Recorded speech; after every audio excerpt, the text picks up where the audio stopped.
From ransomware to natural disasters, our data is under constant threat. Yet many organizations are woefully unprepared when catastrophe strikes. This week, in our continuing series on creating a disaster recovery plan, we're going to talk about how to keep the DR copy of your data up to date. How you do it will depend on what you're working with and what your RTO and RPO are. If you haven't defined your RTO and RPO, go listen to that episode first. I'll put a link in the show notes. But if you're ready to talk about how to make sure your recovery copy meets your RPO, this is the episode for you. For those of you thinking about recovering the likes of VMware into something like AWS, we also cover the topic in detail towards the end of the episode. If this is your first time listening in, I'm W. Curtis Preston, aka Mr. Backup. I created this podcast just for people like you. We turn unappreciated backup admins into cyber recovery heroes. This is the Backup Wrap-Up.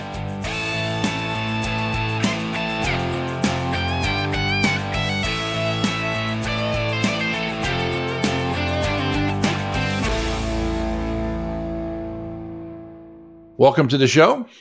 I'm W. Curtis Preston, and I have with me a guy that I'm pretty sure might have had a heart attack or two this weekend while watching his local team try to go to the Super Bowl. How did that go, Prasanna? Yeah, I just have to. So, first off, I used to be a hardcore 49ers fan growing up. Right. During high school, I did change my allegiance to the Pittsburgh Steelers. Right. But I still do like the Niners. There's still a place in my heart for the Niners. And so this last weekend, I was super excited because the Niners were playing. It was the NFC Championship game, right? If they won the game, then they would get a chance to go to the Super Bowl, which is like the championship for football, for those of you who don't watch. And and they were playing the Detroit Lions, who I was actually excited for the Lions at the same time. Like, I'm conflicted because it was the first time the Lions had made it that far. They had never been to the Super Bowl before. And so it was like I was hoping that they would kind of win, but at the same time I wasn't, because I really wanted the Niners to win, so I was very, very conflicted. And yeah, it was starting to be a very bad game for the Niners. I think the opening series, the Lions got the ball and they marched down the field in 4 plays and they looked unstoppable. Even throughout the first quarter, the Niners weren't quite moving the ball. Was it 21-7 at the halftime? Something like that, yeah. Yeah.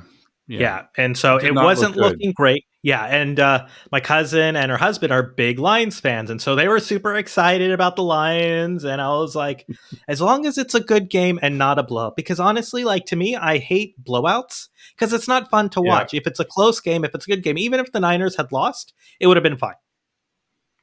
Yeah. And I was listening to the game while driving around, and I had actually turned it off for halftime, and I was like, "Oh, I'll come back in a little bit." Right? I wasn't thinking. Well, I was kind of thinking this game is over. Right? Like, that just for them to be that. But by the time I came back, right, I was talking to somebody else about the game. I was like, "Boy, that first half," and they go, "They've tied it up, right?" I was like, "What?" They tied it up. Like, I felt like I was away for like 20 minutes. Yeah. Right. Which included the halftime. And then I came back and it was, well, it's because the Niners basically had, I think, 2 touchdowns in the span of like a minute and a half. Right. Yeah. And so they ended up with 27 unanswered points and ended up winning the game and going to the Super Bowl. So it will be exciting. And for those of you who aren't football fans, I'm sure the other news that a lot of folks have heard is Taylor Swift finishing up the last day of her Tokyo tour the night before the Super Bowl, and whether or not she could make it back to Vegas in time. And everyone says yes because of the time change. She has something like 36 hours from the time her concert ends to the Super Bowl start. So gobs of time. She'll be back. Yeah. So, we've got to have Taylor Swift at the Super Bowl. So it'll be interesting. Yeah. All right. Well, let us get on to the topic. Last episode, we talked about basically how to select a recovery site, right? Whether you wanted to roll your own, you wanted to use a service, or you wanted to, use the cloud. And we all know where I stand, that if I had my druthers, everyone would use the cloud. Not everybody can use the cloud, both from a financial standpoint, a logistical standpoint, a Physics? laws of physics, yeah, laws of physics standpoint, and but it's clearly my preference. But so let's talk about there are three different, when we talk about having a DR site, right? So this is, we're actually going to have a place. So let me back up a little bit. There was a time when your DR plan often consisted of a box of tapes. There's still a time where your DR plan, this is not a DR plan, but some people's DR plan consists of a disk array. It consists of a data domain box, yep. Right? Not a DR plan. That's so you've made the decision to have some kind of site ready to restore into, which you should have done, right? Yep. And then you've also made a decision as to your RTO and RPO. Do you want to remind people what RTO and RPO are? Yeah, so RPO is how much data you're willing to lose in case a disaster strikes. So it might be, hey, I'm willing to lose a day's worth of data, and so I might be backing up once a day. That means that anything within the last day, because I don't have a copy within the last, or for some period less than 24 hours, I'm going to lose that amount of data. And I'm okay with that because that's what my business says is acceptable.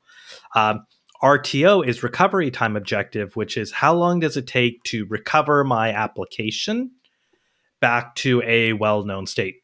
And I think it's important to note that it's recover the application, not restore the data alone.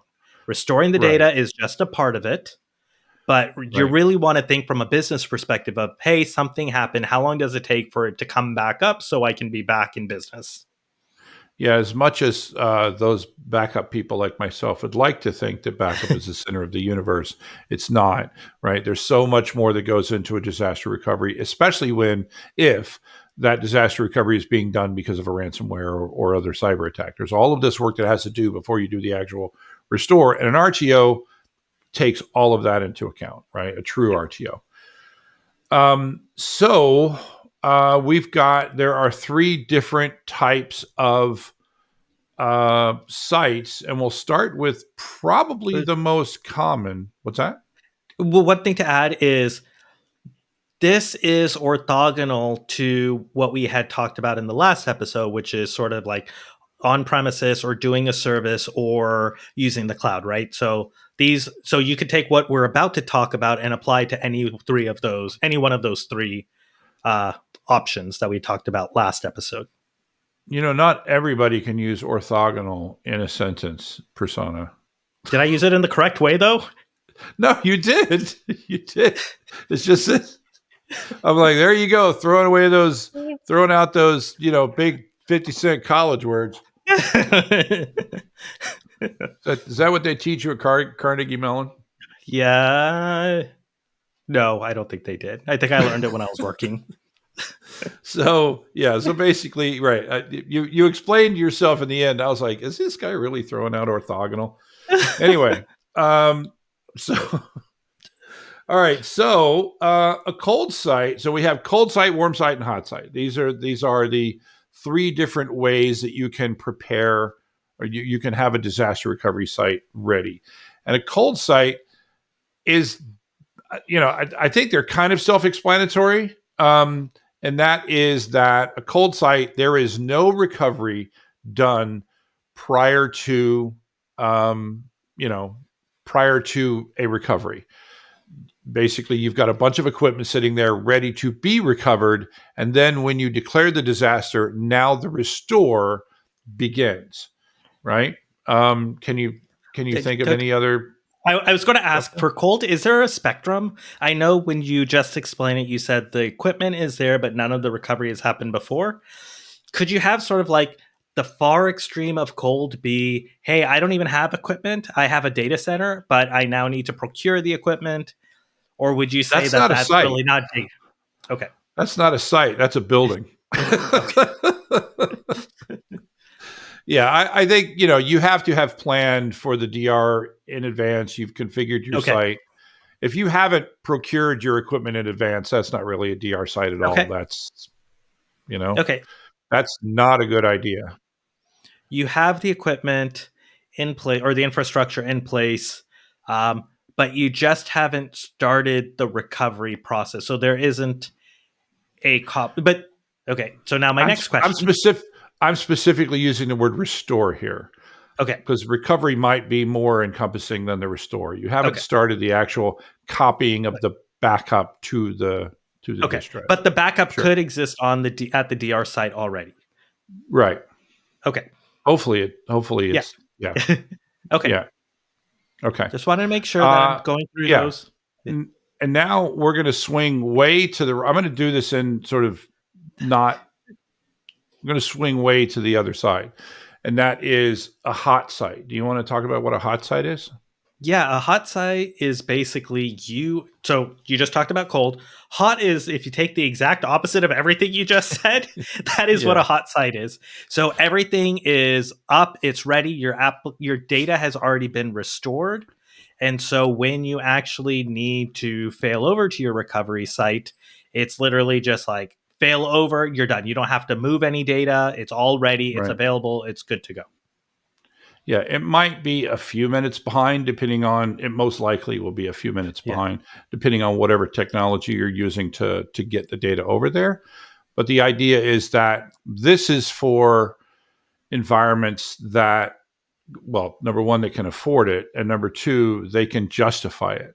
Yeah. They can say, "Listen, we're losing $20 million a minute when we are down, and therefore the fact that it costs us $50 million to create this site, we can't afford the downtime." And so they want to be able to instantly come back up. The only companies that I think that justify this type of hot site, generally speaking, are Financial. things like financial trading firms, right, and banks Yeah. and certain other organizations. You Would might, I think you might, if you were like, I think like Amazon, right? Yeah. Amazon probably has some hot Yeah. sites Or an for e-commerce. certain Yeah. parts of their organ. Yeah, yeah. And well, yeah, anybody that's like hardcore e-commerce, and they can Yeah. very easily say, when we're down for an hour, we lose this many millions of dollars. You Yeah. can justify the cost of doing it that way. Yeah.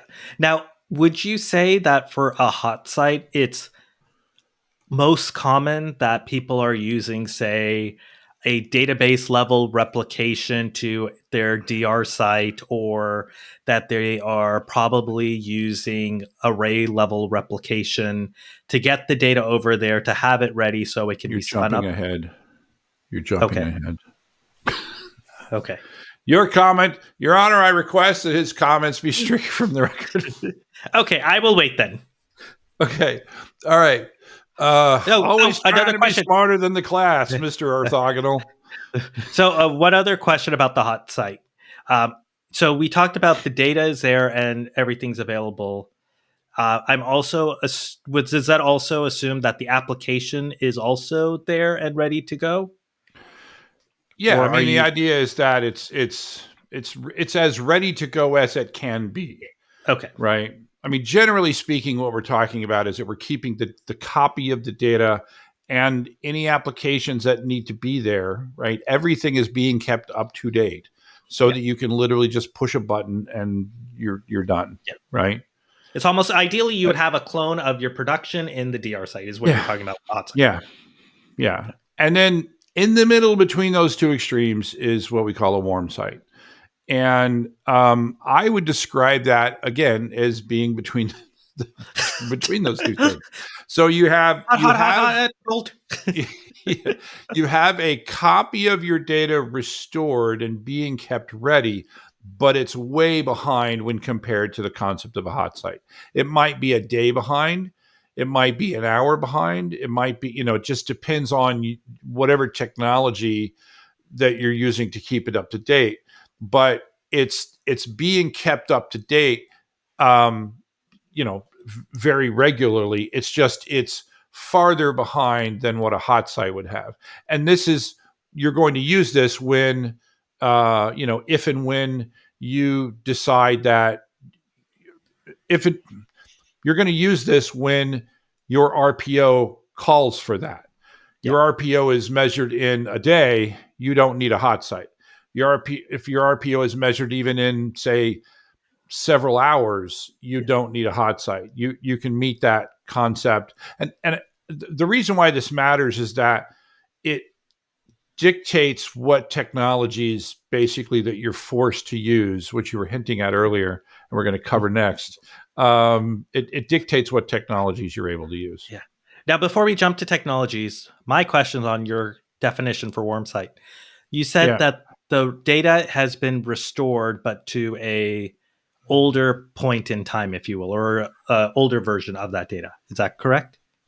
Well, it's basically it's restored to the most recent version of the data that you have in your backup system. And remember, when I say backup system, I'm very broad when I use that term.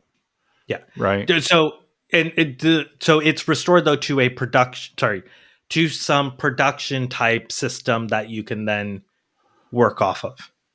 Oh yeah, I mean this is basically the only difference between a cold, warm, and hot site is where the backup is in this continuum, right? All three of them should have hardware that is sufficient to take over for the production environment. Yeah. Right. And so the data all we're sitting saying on there. is, and the cold one, no restore has been done. The hot one, the restore's 100% been done, and it's being kept up, right to date. And then we have this warm that's in the middle, where you might have to do there might be an additional backup that's done that hasn't yet been incrementally restored when you declare the disaster. So there might be both. Well, there will be a longer RTO and RPO as a result. Yeah. And last question. Wait, what was my question? Hot, warm. Oh, and we're also not saying that you must pick one type, either hot, warm, or cold, for all your applications in your environment, right? It's going to depend on the application in your environment, which one you pick. And so it will be a mix mash in most companies. Yeah, you will most likely create recovery groups, right? Consistency groups of applications that you're going to keep. Some you're going to do hot, some you might not be able to afford to do any hot, but you might only do one application hot. Whatever that application is for you, you might do that one hot. The other one you might do warm, and then you might do the vast majority of them cold. Let's say your payroll system, right, might be cold. The application that runs your company tends to be either hot or warm, right? Yeah. Right. Whatever your company does, or if you're a governmental organization, think about the function of your organization and what is that thing, right? Yeah. The first thing that came to my mind was, if you're the building department, your job is to issue building permits. If nobody gets any building permits for a few days, the world's not going to end. Yeah. So you might have an RPO, or you might have an RTO of a few days. Yeah. I don't know. Can you think of a good example of I can't think of a good governmental example.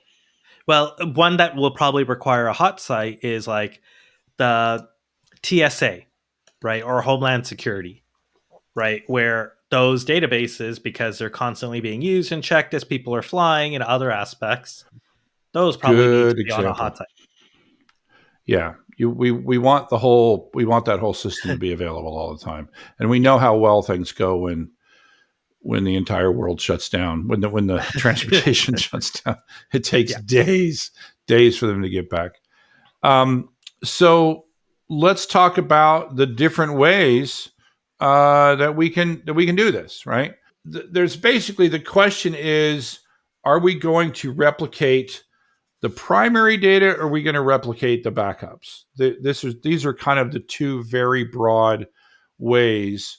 And if someone is leaning more towards hot and very warm, which method would you think that they would go for?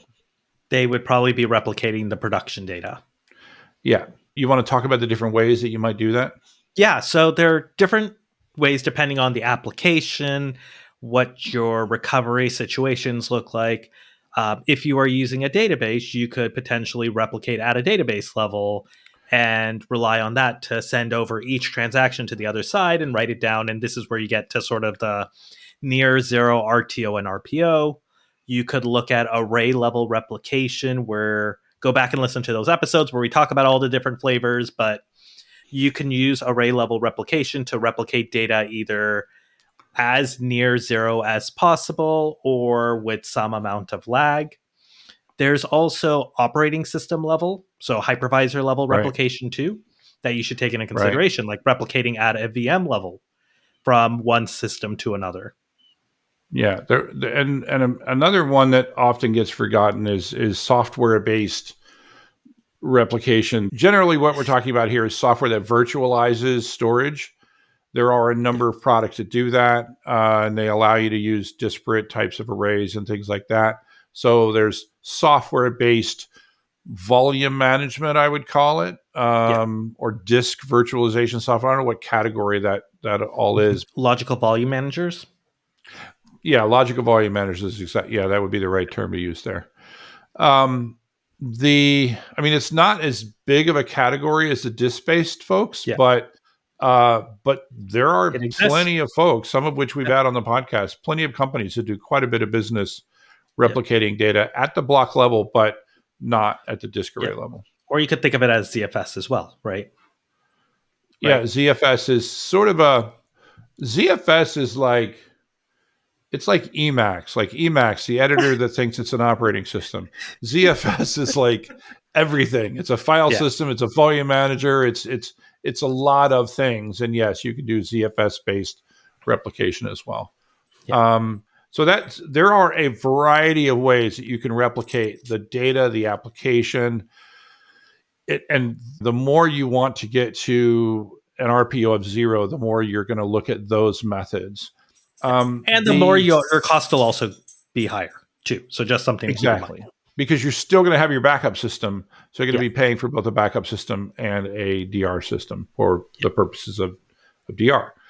I think the more common thing today, which wasn't even possible not that long ago, and that was the idea of replicating backups for the purposes of DR.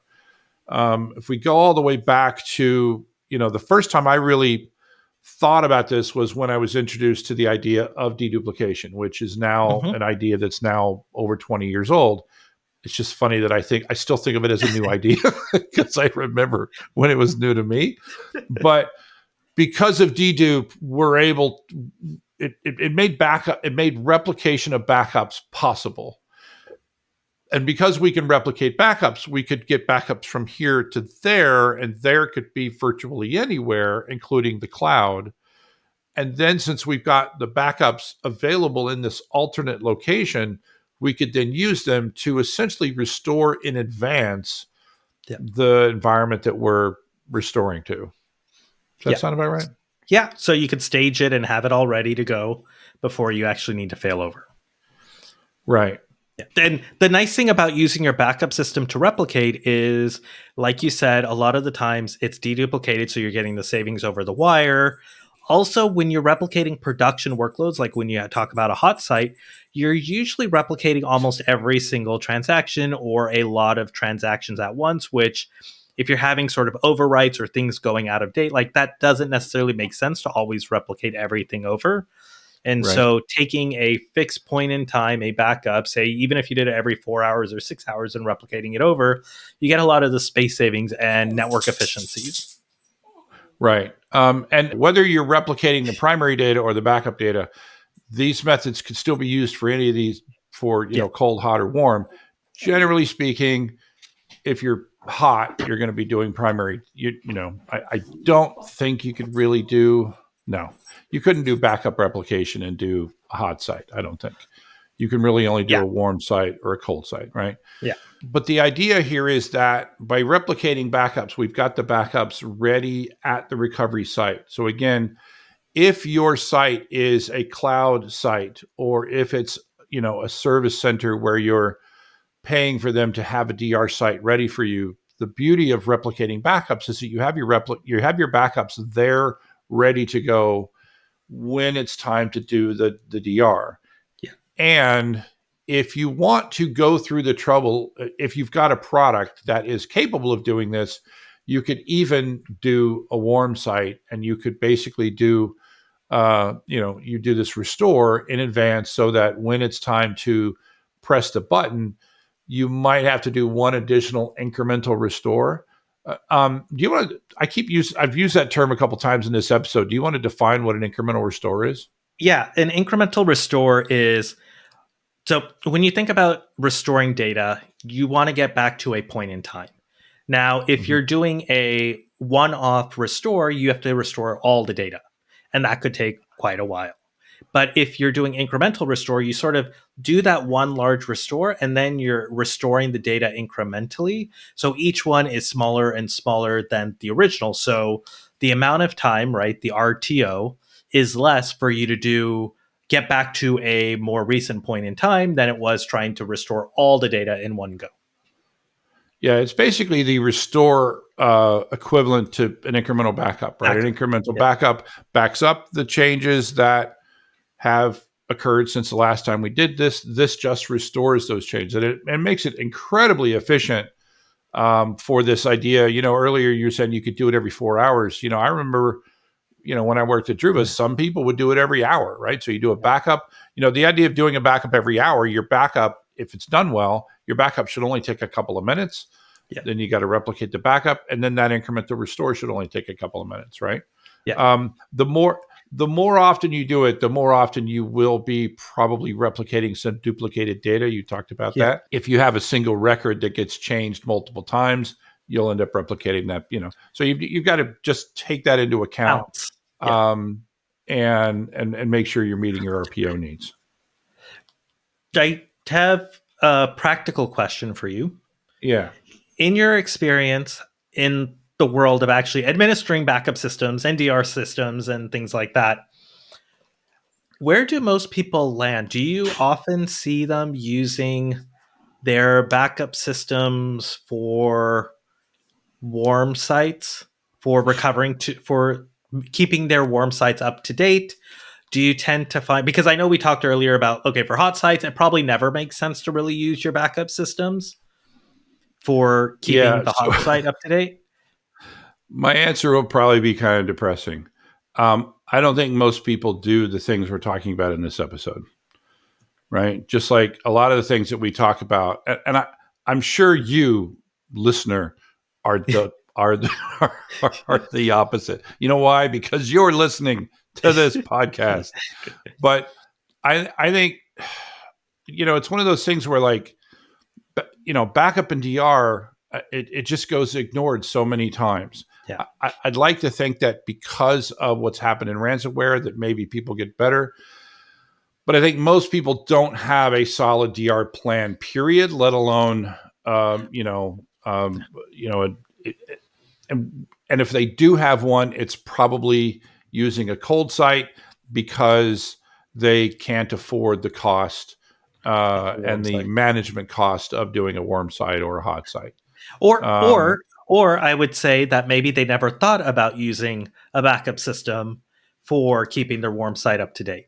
Like, I don't think it's obvious, because typically, right, storage and backup teams live separately, right? People do things differently. So maybe it was never thought of, especially with improvements to backup systems and replication and other things, that, hey, I could potentially use my backup system to sort of stage my restore or my DR site. Yeah, well, it also comes from the fact that many backup systems, if not most backup systems, don't understand the concept of an incremental restore. Yeah. So if you can't do an incremental restore, you really can't use your backup system to create a warm site, right? You have to be able to do that because you can't be restoring the entire environment, every few hours, right? It's just not going to logistically work out. So I'd say the vast majority of people don't have a solid DR plan when I run into them. And those that do have a solid DR plan for cost reasons, they have a cold site. And you're right, probably for the reasons that I just mentioned.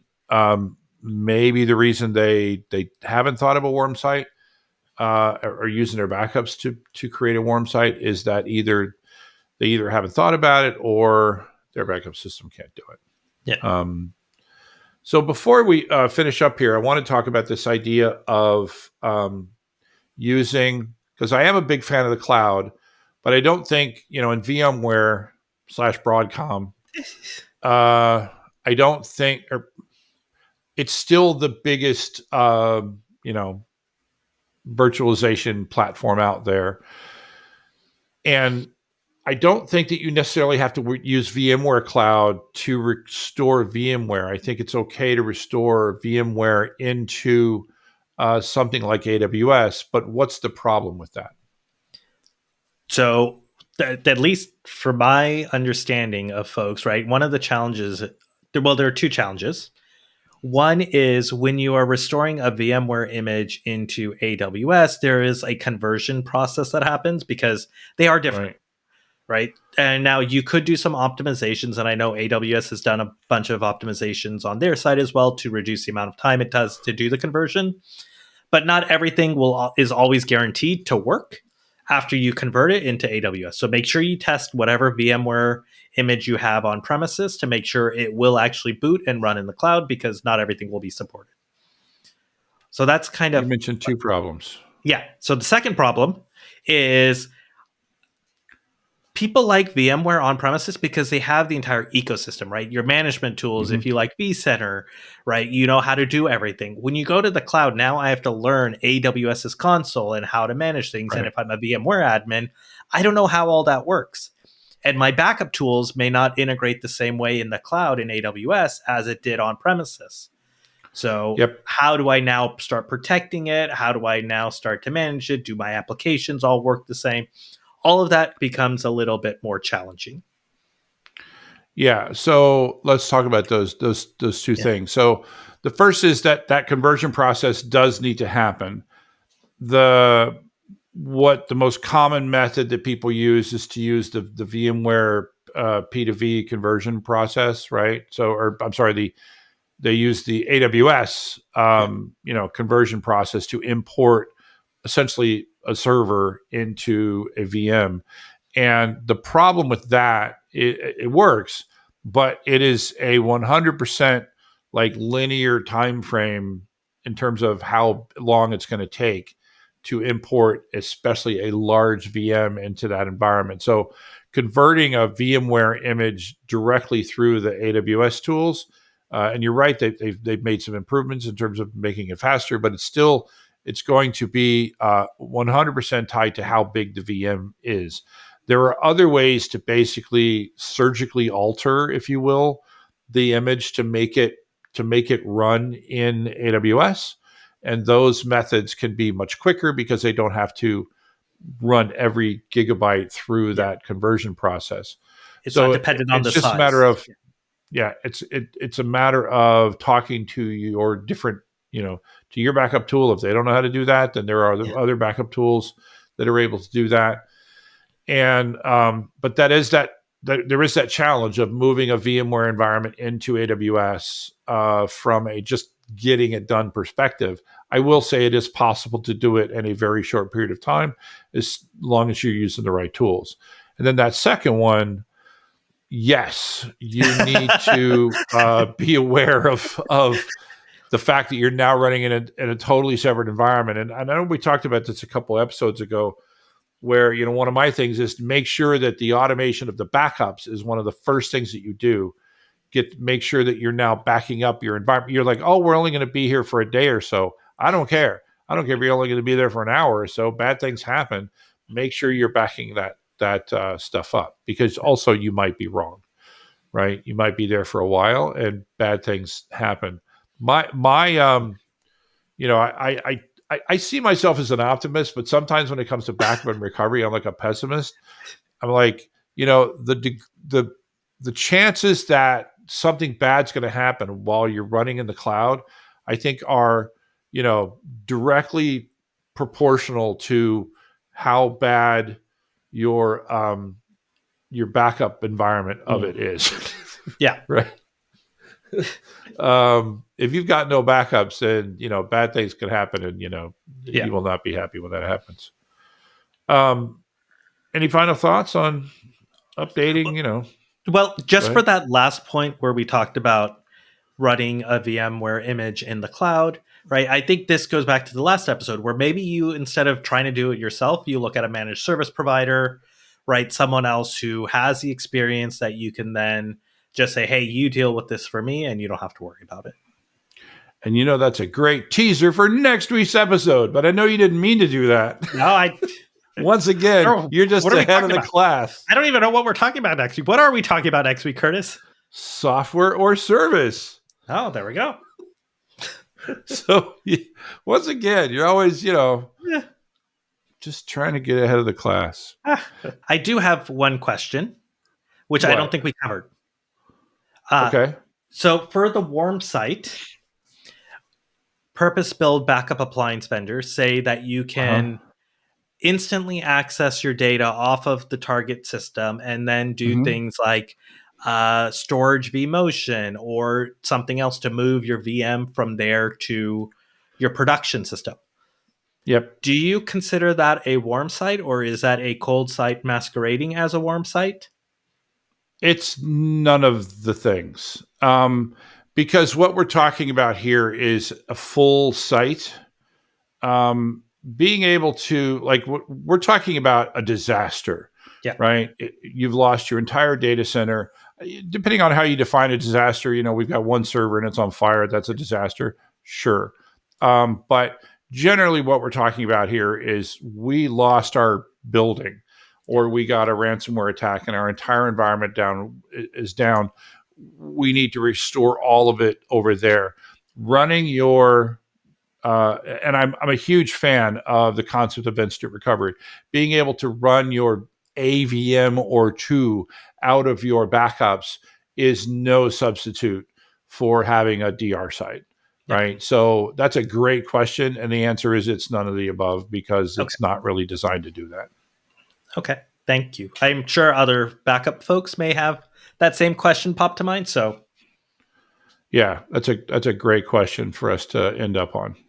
Well, thanks for having the conversation again. No, it was a blast, Curtis. Hot and hope I want ice cream. It was ice cream. Now you got me thinking about ice cream. Why are you doing that? All right. Well, folks, I hope that you learned something from this episode, and maybe it jogged some ideas in your head on things that you could do, improvements that you could make in your DR plan, like having a DR plan, having a DR site, and maybe this idea of a warm site, of using your backups to incrementally restore that. This is where the cloud really comes into it, because you can have that restored copy ready to go, and you're only paying for the storage aspect. You're not paying for the compute until you declare an actual disaster or do a full DR test. So this is why I'm such a huge fan of the cloud, because you could do that. You can only do that in the cloud.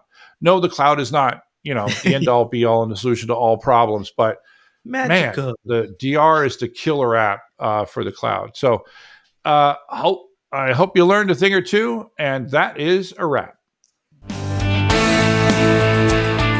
The Backup Wrap-Up is written, recorded, and produced by me, W. Curtis Preston. If you need backup or DR consulting, content generation, or expert witness work, check out backupcentral.com. You can also find links for my O'Reilly books on the same website. Remember, this is an independent podcast, and any opinions that you hear are those of the speaker and not necessarily an employer. Thanks for listening.